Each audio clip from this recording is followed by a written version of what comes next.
Good morning दोस्तों, स्वागत है आपका आज के मुख्य समाचारों में। जी हां दोस्तों, आपको यहां पर देखने को मिलेंगी आज दिन भर की तमाम बड़ी खबरें मुख्य समाचार ब्रेकिंग न्यूज अपडेट्स के रूप में। तो दोस्तों सीधे चलते हैं आज की पहली बड़ी खबर की ओर। पंजाब में अब 20 फरवरी को होंगे विधानसभा चुनाव। इलेक्शन कमीशन ने जारी किया नया कार्यक्रम। जी हां दोस्तों, पंजाब में अब 20 फरवरी को विधानसभा के चुनाव आयोजित कराए जाएंगे। पहले यह चुनाव 14 फरवरी को होने थे। चुनाव आयोग ने आज बैठक के बाद यह फैसला लिया। वोटों की गिनती की तारीख में कोई फेरबदल नहीं किया गया है। दोस्तों मतगणना 10 मार्च को होगी। बाकी 4 राज्यों के चुनावी नतीजे भी इसी दिन आएंगे। पंजाब के मुख्यमंत्री चरणजीत सिंह चन्नी ने 13 जनवरी को निर्वाचन आयोग से मतदान की तारीख 6 दिन के लिए आगे बढ़ाने की अपील की थी। दरअसल दोस्तों 16 फरवरी को गुरु रविदास की जयंती है, लिहाजा राजनीतिक दलों का कहना था कि अनुसूचित जाति SC समुदाय के लोग इस दिन बनारस जाएंगे। चन्नी के अलावा भारतीय जनता पार्टी और उनके सहयोगी श्रोमणी अकाली दल के ने निर्वाचन आयोग से चुनाव की तारीख आगे बढ़ाने की अपील की थी। दोस्तों आपकी जानकारी के लिए बता दें, पंजाब में अनुसूचित जाति के 20 लाख लोग रहते हैं। पिछले दिनों मुख्यमंत्री चन्नी ने कहा था कि 10 से 16 फरवरी तक राज्य से बड़ी संख्या में अनुसूचित जाति के श्रद्धालुओं के उत्तर प्रदेश के बनारस जाने की संभावना है। ऐसे में इस समुदाय के कई लोग राज्य विधानसभा चुनाव में वोट नहीं डाल पाएंगे, लेकिन अब चुनाव आयोग ने सभी पार्टियों की बात मान ली है।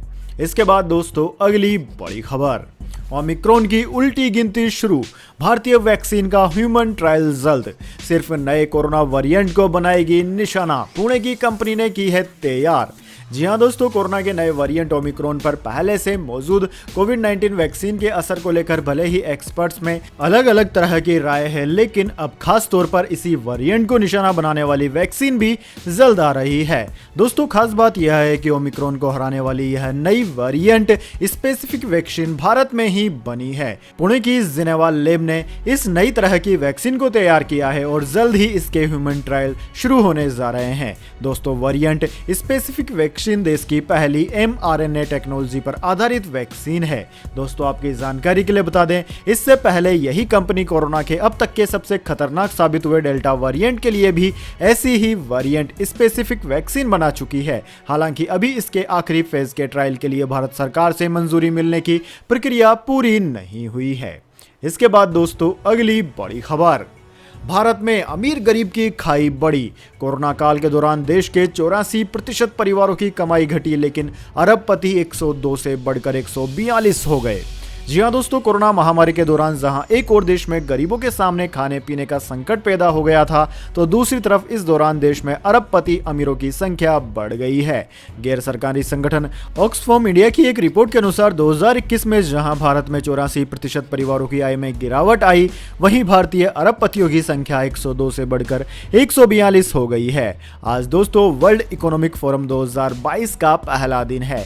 इस मौके पर ऑक्सफोर्ड फेम इंडिया की तरफ से वार्षिक असमानता सर्वे जारी किया गया। इसके अनुसार कोरोना काल में भारतीय अरबपतियों की कुल संपत्ति दुगनी हो गई। इनकी अमीरी का अंदाज इसी बात से लगाया जा सकता है कि टॉप 10 अमीरों के पास इतनी दौलत है कि वे देश के सभी स्कूलों और कॉलेजों को अगले 25 सालों तक चला सकते हैं। दोस्तों कोरोना महामारी के कारण असमानता इतनी बढ़ गई है कि देश के सबसे अमीर 10% लोगों के पास देश की 45% दौलत है, वहीं देश की 50% गरीब आबादी के पास महज 6% दौलत है। इसके बाद दोस्तों अगली बड़ी खबर, खतरे में समाजवादी पार्टी की मान्यता। सुप्रीम कोर्ट में दाखिल की गई जनहित याचिका।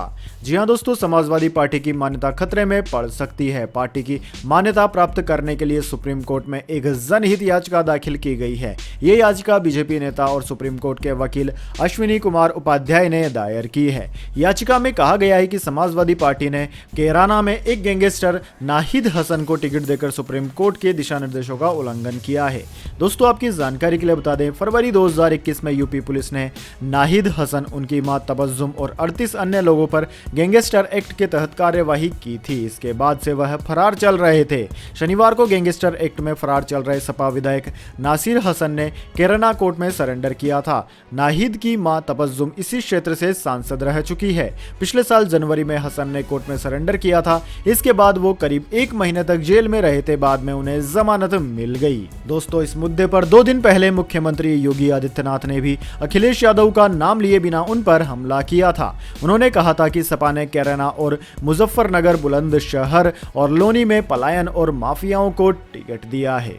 इसके बाद दोस्तों अगली बड़ी खबर, चॉकलेट के रैपर पर भगवान की तस्वीर छापना पड़ा भारी, लोगों के विरोध के बाद उठाना पड़ा यह कदम। जी हां दोस्तों, आपने बिल्कुल सही सुना, मल्टीनेशनल कंपनी नेस्ले इन दिनों विवादों के घेरे में है। दरअसल दोस्तों, नेस्ले ने किटकैट ब्रांड चॉकलेट के रैपर पर भगवान की तस्वीर छाप डाली। इसे लेकर लोगों ने ट्विटर पर कंपनी को ट्रोल करना शुरू कर दिया, जिसके बाद सोमवार को कंपनी ने माफी मांग ली है। इसके साथ ही कंपनी ने कहा है कि वह इस तरह के सारे प्रोडक्ट को मार्केट से वापस मंगा रही है।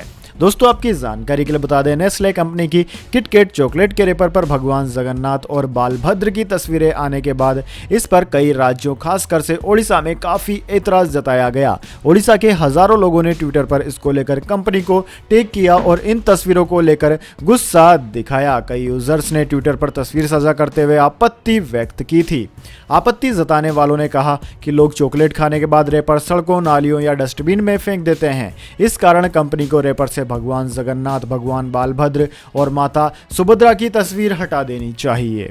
इसको देखते हुए कंपनी ने माफी मांग ली और कहा कि वह जल्द ही मार्केट से सारे प्रोडक्ट वापस मंगवा लेगी जिन पर भगवान की तस्वीर है। इसके बाद दोस्तों अगली बड़ी खबर, यूपी में राकेश टिकैत के घर पहुंचे केंद्रीय मंत्री संजीव बालियान, बिछ रही है नई बिसात। जी हां दोस्तों, यूपी में विधानसभा चुनाव की सरगर्मी तेज है। इसी बीच केंद्रीय मंत्री संजीव बालियान भारतीय किसान यूनियन के अध्यक्ष नरेश टिकैत से मिलने उनके घर पहुंचे। हालांकि बताया जा रहा है कि बीजेपी नेता और केंद्रीय मंत्री संजीव बालियान नरेश टिकैत की तबीयत का हाल जानने उनके घर गए थे। दोस्तों, आपकी जानकारी के लिए बता दें, किसान आंदोलन में टिकैत परिवार ने महत्वपूर्ण भूमिका निभाई है। दोस्तों, आपकी जानकारी के लिए बता दें, आज दिल्ली में बीजेपी कोर ग्रुप की बैठक होने वाली है, जिसमें 231 विधानसभा सीटों पर टिकट देने का फैसला किया जा सकता है। इस बैठक में केंद्रीय गृह मंत्री अमित शाह, बीजेपी के राष्ट्रीय अध्यक्ष जेपी नड्डा, यूपी के मुख्यमंत्री Adityanath, deputy CM Keshav Prasad Maurya, deputy CM Dinesh Sharma, UP BJP संगठन महामंत्री सुनील बंसल और अन्य बड़े नेता शामिल होंगे। बजट 2022, सस्ते होंगे वाहन, सरकार जीएसटी की दर घटाकर टू व्हीलर्स खरीदारों को दे सकती है राहत। जी हां दोस्तों, कोरोना महामारी के बीच अगले महीने पेश होने वाले बजट 2022 में ऑटोमोबाइल डीलरों के संगठन फाडा ने दोपहिया वाहनों पर जीएसटी दर को घटाकर 18% करने की मांग की है। संगठन का कहना है कि कोरोना काल में वाहनों की मांग में भारी गिरावट आई। सरकार अगर जीएसटी की दर में कटौती करती है तो इससे मांग के मोर्चे पर राहत मिलेगी। फाडा ने कहा कि दोपहिया वाहन लग्जरी उत्पाद नहीं है, इसलिए जीएसटी दरों में कटौती की जरूरत है। देश के 15,000 से ज्यादा ऑटोमोबाइल डीलर्स का प्रतिनिधित्व करने वाले एसोसिएशन ने वित्त मंत्रालय से दोपहिया वाहन पर जीएसटी को 18% तक कम करने की मांग की है। वित्त मंत्री निर्मला सीतारमण 1 फरवरी 2022 को वित्त वर्ष 2022-23 के लिए बजट पेश करने वाली है। इसके बाद दोस्तों जाने अगली बड़ी खबर, लेकिन उससे पहले मेरी आपसे एक छोटी सी रिक्वेस्ट है। अगर दोस्तों आपको अभी तक हमारी न्यूज पसंद आई है तो इसे एक छोटा सा लाइक जरूर दे दें, और अगर आपको पसंद नहीं आई है तो बेशक आप डिसलाइक भी कर सकते हैं, लेकिन दोस्तों लाइक और डिसलाइक जरूर कीजिए, क्योंकि दोस्तों यही हमारी मेहनत का फल होता है और इसी से हमें पता चलता है कि आपको हमारी वीडियोस पसंद आ रही है या नहीं। तो दोस्तों जल्दी से जान लेते हैं क्या है अगली बड़ी खबर। सोने चांदी की कीमतों में फिर आया उछाल, जानिए कितनी रही आज कीमत। जी हां दोस्तों, आज एमसीएक्स पर दोनों कीमती धातुओं की कीमत में तेजी आ गई है। मल्टी कमोडिटी एक्सचेंज पर सोना और चांदी उच्च स्तर पर कारोबार कर रहे हैं। दोस्तों सोना वायदा 76 रुपए या फिर यूं कहें कि 0.29% की बढ़ोतरी के साथ 47,835 रुपए प्रति 10 ग्राम पर बिक्री कर रहा है। वहीं दोस्तों दूसरी ओर चांदी की बात की जाए तो चांदी 188 रुपए की उछाल के साथ 61,616 रुपए प्रति किलोग्राम पर ट्रेंड कर रही है। इसके अलावा दोस्तों अंतर्राष्ट्रीय बाजार की बात करें तो अंतर्राष्ट्रीय बाजार में सोना 1817.9 डॉलर प्रति औंस, जबकि चांदी 22.93 डॉलर प्रति औंस पर अपरिवर्तित रही है। इसके बाद दोस्तों अगली बड़ी खबर, टेस्ट टीम की कप्तानी के लिए तैयार हैं जसप्रीत बुमराह, प्रेस कॉन्फ्रेंस में कही बड़ी बातें।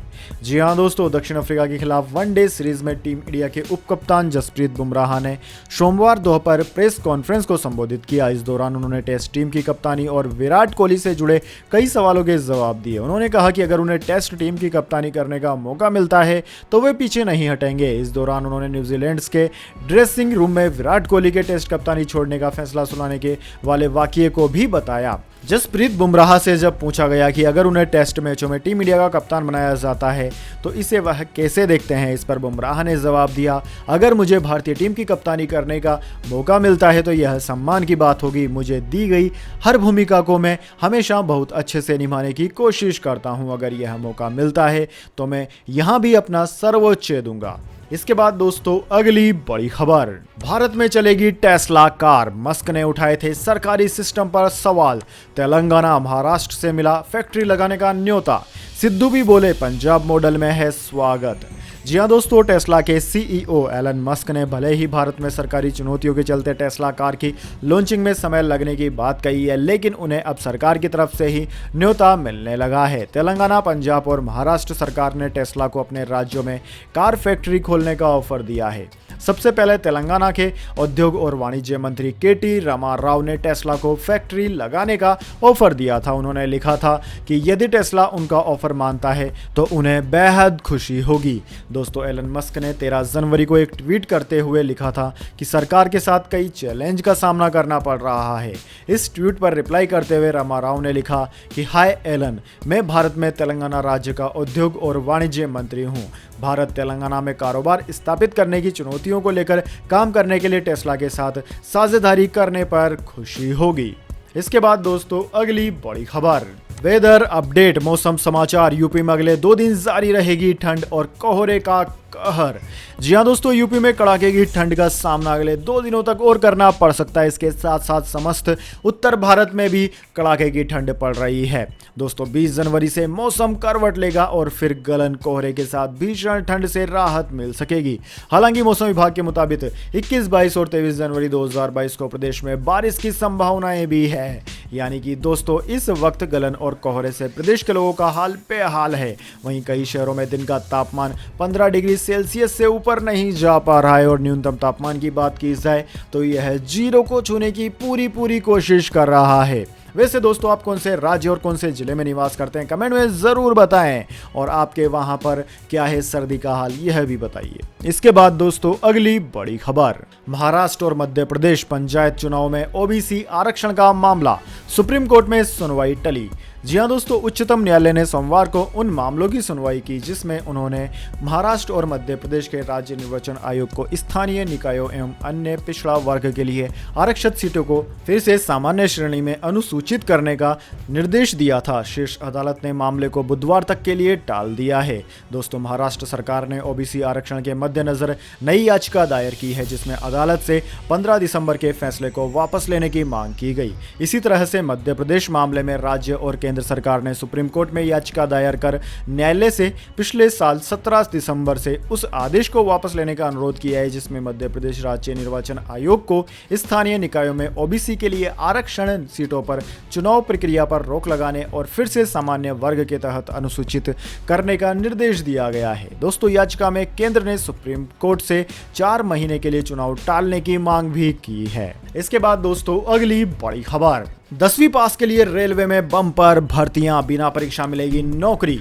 जी हां दोस्तों, मध्य रेलवे ने अप्रेंटिस के पदों पर बम्पर भर्तियां निकाली है। इन पदों के लिए आज यानी कि 17 जनवरी 2022 से आवेदन की प्रक्रिया शुरू हो गई है। अभ्यर्थी आधिकारिक वेबसाइट rrccr.com के जरिए 16 फरवरी 2022 तक आवेदन कर सकते हैं। दोस्तों, आपकी जानकारी के लिए बता दें, अप्रेंटिस के कुल 2422 रिक्त पदों पर भर्तियों के लिए आवेदन मंगाए गए हैं। जारी नोटिफिकेशन के अनुसार इस भर्ती प्रक्रिया के जरिए मुंबई डिवीजन में 1659 पद, भुसावल डिवीजन में 418 पद, पुणे में 152, नागपुर में 144 और सोलापुर में 79 पदों पर भर्तियां की जाएगी। दोस्तों, इन पदों के लिए आवेदन करने वाले अभ्यर्थियों का किसी भी मान्यता प्राप्त बोर्ड से 10वीं पास होना अनिवार्य है। साथ ही अभ्यर्थी के पास नेशनल ट्रेड सर्टिफिकेट भी होना चाहिए। अधिक शैक्षणिक योग्यता व इस भर्ती से संबंधित अधिक जानकारी के लिए अभ्यर्थी जारी आधिकारिक नोटिफिकेशन को चेक कर सकते हैं। इसकी जानकारी आपको वेबसाइट rrccr.com पर मिल जाएगी। इसके बाद दोस्तों अगली बड़ी खबर, अबू धाबी एयरपोर्ट पर ड्रोन से अटैक, 2 भारतीयों समेत 3 की मौत, तेल के टैंकरों को बनाया था निशाना। जी हां दोस्तों, अबू धाबी एयरपोर्ट पर तेल के 3 टैंकरों में ड्रोन की मदद से धमाके किए गए, जिसमें अब तक 3 लोगों की मौत की खबर है। इस ब्लास्ट में 6 लोग घायल बताए जा रहे हैं। दोस्तों, मरने वालों में 2 भारतीय समेत 1 पाकिस्तानी नागरिक भी शामिल है। संयुक्त अरब अमीरात के मुख्य एयरपोर्ट पर इससे पहले आग लगने की घटना सामने आई थी। अब अबू धाबी पुलिस ने घटना को मामूली बताते हुए कहा कि यह आग शहर के एयरपोर्ट के एक टेंशन बोर्ड पर लगी जो निर्माणाधीन है। बयान में अबू धाबी की सरकारी तेल कंपनी ADNOC के एक स्टोरेज के पास 3 पेट्रोलियम टैंकरों में विस्फोट की एक अलग घटना की भी जानकारी दी गई। अबू धाबी पुलिस के अनुसार प्रारंभिक जांच में छोटी छोटी उड़ने वाली वस्तुओं के दौरान इलाकों में गिरने का पता चला। इनसे विस्फोट और आग की घटना को अंजाम दिया गया हो सकता है। इसी बीच दोस्तों, यमन के हुती विद्रोहियों ने संयुक्त अरब अमीरात में हमला करने का दावा कर डाला। UAE और यमन के बीच 2015 से संघर्ष चल रहा है। यमन में अंतरराष्ट्रीय समर्थन प्राप्त सरकार को सत्ता से बेदखल किए जाने के बाद ईरान समर्थित हुतियों के खिलाफ हमला छेड़ने वाले सऊदी नित संगठन में UAE अहम सदस्य था। इस वजह से वह यह इस तरह की कार्यवाही कर रहा है। इसके बाद दोस्तों अगली बड़ी खबर, क्रिप्टो करेंसी में पैसा लगाने वालों की हुई बल्ले बल्ले, 500 के बन गए 1500 करोड़ रुपए। जी हां दोस्तों, यूं तो क्रिप्टो करेंसी में किया गया निवेश हमेशा जोखिम भरा रहता है। इसके बारे में यह अनुमान लगाना भी मुश्किल होता है यह कब ऊपर जाएगी या कब इसमें गिरावट आएगी। इसका बाजार जितनी तेजी से ऊपर जाता है उससे ज्यादा तेजी से नीचे भी आ जाता है। हालांकि इन दिनों क्रिप्टो मार्केट में रिकवरी का दौर चल रहा है। इसी बीच दोस्तों एक ऐसा क्रिप्टो टोकन सामने आया है जिसने अपने निवेशकों को छप्पर फाड़ रिटर्न दिया है। इसके रिटर्न के बारे में जानने के बाद शायद आप भी यकीन नहीं कर पाएंगे। इस क्रिप्टो का नाम एकता है। अभी इस क्रिप्टो टोकन के बारे में ज्यादा जानकारी तो सामने नहीं आई है, लेकिन पिछले 7 दिन में ही इसने गजब का रिटर्न दे डाला। जी हां दोस्तों, coinmarketcap.com के मुताबिक एकता ने पिछले 7 दिन में निवेशकों को करीब 2.9 अरब प्रतिशत का रिटर्न दे डाला। इसका मतलब यदि आप एक हफ्ते पहले इसमें 500 रुपए ही निवेश करते तो यह बढ़कर आज करीब 1500 करोड़ रुपए हो गया होता। इसके बाद दोस्तों अगली बड़ी खबर, बच्चों के वैक्सीनेशन पर अच्छी खबर। मार्च से इस आयु वर्ग के बच्चे भी लगवा सकते हैं वैक्सीन। जी हां दोस्तों, कोरोना के बढ़ते खतरे के बीच एक राहत भरी खबर है। देश में 15 से 18 साल के बच्चों का वैक्सीनेशन पहले ही शुरू हो चुका है और अब मार्च तक 12 से 15 साल तक के बच्चों का वैक्सीनेशन भी शुरू होने जा रहा है। इसको लेकर NTAGI यानी कि national technical advisory group on immunisation की बैठक में जल्द फैसला हो सकता है। दोस्तों मार्च तक 15 से 18 साल की उम्र के बच्चों का टीकाकरण पूरा होने की उम्मीद है, जिसके बाद 12 साल से 15 साल के बच्चों का वैक्सीनेशन शुरू किया जा सकता है। इसके लिए वैक्सीन भी उपलब्ध है। 12 से 15 साल के बच्चों को कोरोना की वैक्सीन के लिए DCFI यानी कि drug controller journal of India से मंजूरी मिल चुकी है। तो दोस्तों यह थी आज की तमाम बड़ी खबरें। इसके बाद दोस्तों अब बारी आती है आज के माइंड क्विज क्वेश्चन की। जी हाँ दोस्तों, एक आसान से सवाल का जवाब देकर आप जीत सकते हैं एक अमेजिंग सरप्राइज गिफ्ट हमारे यूट्यूब चैनल की ओर से। तो दोस्तों आज का सवाल आपकी स्क्रीन पर आ चुका है। भारतीय टेस्ट क्रिकेट में अब तक का सबसे सफलतम कप्तान कौन सा माना जाता है? जी हाँ दोस्तों, अगर आप जानते हैं उस खिलाड़ी का नाम, उस भारतीय क्रिकेट कप्तान का नाम जिसको कि भारतीय क्रिकेट जगत में सबसे सफल कप्तान के रूप में जाना जाता है, तो जल्दी से उनका नाम कमेंट बॉक्स में लिख दीजिए। अगर दोस्तों आपका जवाब होता है एकदम सही और आप चुने जाते हैं लक्की विजेता के रूप में, तो आपको मिल सकता है एक अमेजिंग सरप्राइज गिफ्ट हमारे यूट्यूब चैनल की ओर से। तो दोस्तों जल्दी से अपना उत्तर कमेंट बॉक्स में लिख दीजिए, वीडियो को लाइक कर लीजिए और चैनल को सब्सक्राइब करके बेल आइकन भी दबा लीजिए। धन्यवाद। वंदे मातरम। जय हिंद, जय भारत।